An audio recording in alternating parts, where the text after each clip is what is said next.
போதை தரும் பொருட்கள் நிறைய இருக்கு.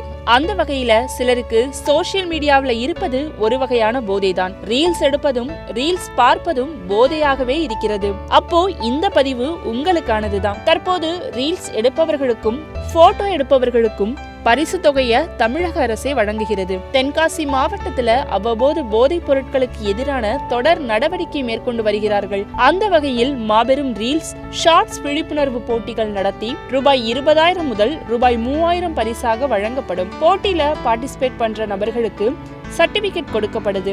இந்த படைப்பு உங்களோடதான் மட்டும் இருக்கணும். இதற்காக வருகின்ற 17ஆம் தேதிக்குள் adada.tenkasi@gmail.com என்கின்ற மெயில் ஐடியில உங்களோட முகவரி மற்றும் போன் நம்பரை சேர்த்து அனுப்ப வேண்டும். இந்த பொங்கல் டயத்துல இதுக்காக யாராவது தென்காசி போவாங்களான்னு கேக்குறீங்களா?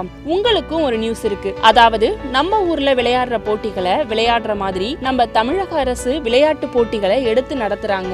அந்த வகையில சுயமிக் போட்டியில் பொங்கல் பானையுடன் ஒரு செல்ஃபி, ஜல்லிக்கட்டு காளையுடன் ஒரு செல்ஃபி, பொங்கல் நிகழ்ச்சிகளுடன் ஒரு செல்ஃபி என இப்படி எடுத்து சென்ட் பண்ணினால் பரிசு தொகை தராங்களாம். இது மட்டுமின்றி கோல போட்டி, ஓவிய போட்டி, புகைப்பட போட்டி, ரீல்ஸ் போட்டி, பாரம்பரிய உடை போட்டி, மண்பானை அலங்கரித்தல் போட்டி, ஆவணப்படங்கள் முதலியன கலை போட்டிகளை நடத்துகின்றனர். TNDIPRMH பொங்கல் 2025@gmail.com என்கின்ற மெயில் ஐடி மூலம் அனுப்பலாம். போட்டியாளர்களே தங்கள் படைப்புகளை 20/1/2025க்குள் அனுப்பி வைக்க வேண்டும்.